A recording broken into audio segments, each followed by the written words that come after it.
ঘুমানোর সময় ভুলেও করবেন না এই দুটি কাজ।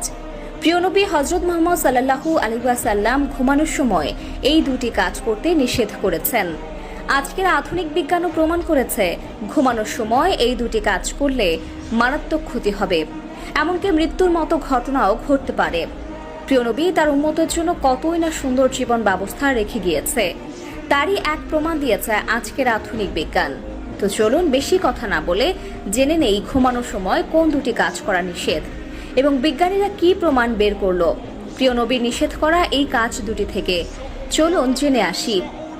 আপনি যদি মুসলিম হয়ে থাকেন ভিডিওটি অবশ্যই দেখবেন এবং শেয়ার করে প্রিয় নবীর হাদিসটি সবার কাছে পৌঁছে দিবেন, কারণ আপনার মাধ্যমে যদি কেউ কোনো ভালো কাজ সম্পর্কে জানতে পারে এবং তা পালন করে, তার জন্য আপনি প্রিয় নবীর একজন প্রিয় উম্মত হতে পারবেন। আল্লাহ তাআলা রাতকে সৃষ্টি করেছেন বান্দার ঘুমের জন্য এবং দিনকে সৃষ্টি করেছেন কর্মের জন্য, কিন্তু আমরা অনেকেই অভ্যাসগত কারণে মারাত্মক এই ভুল দুটি করে থাকি। 1 নম্বরে প্রিয় নবী ঘরের লাইট বন্ধ করে ঘুমাতে বলেছেন। লাইট জ্বালিয়ে ঘুমানো কতটা মারাত্মক ভুল চলুন জেনে নেই।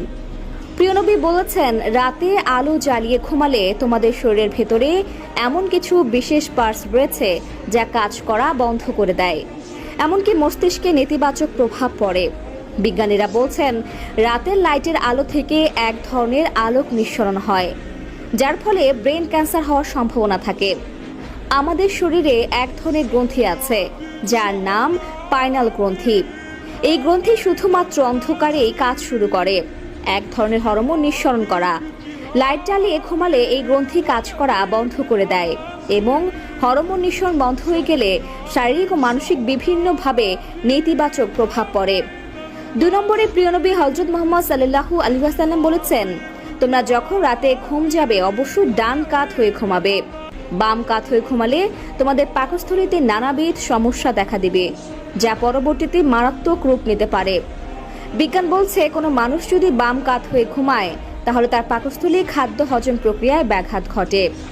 পাকস্থলী যেহেতু বাম দিকে বাঁকানো, তাই কেউ যদি বাম দিকে শুয়ে থাকে তাহলে তার খাবার এক জায়গায় জড়ো হয়ে থাকে, যা তার পাকস্থলীতে পুরোপুরি ভাবে সচল থাকতে পারে না।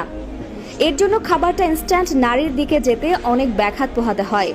আর কোনো ব্যক্তি যদি ডান দিক হয়ে ঘুমায় তাহলে তার খাবার প্যানক্রিয়াসে জমা হয়ে থাকে, যার জন্য খুব সহজেই খাদ্যটি প্যানক্রিয়াস হতে রিক্টনালী পর্যন্ত খুব সহজে পৌঁছাতে পারে।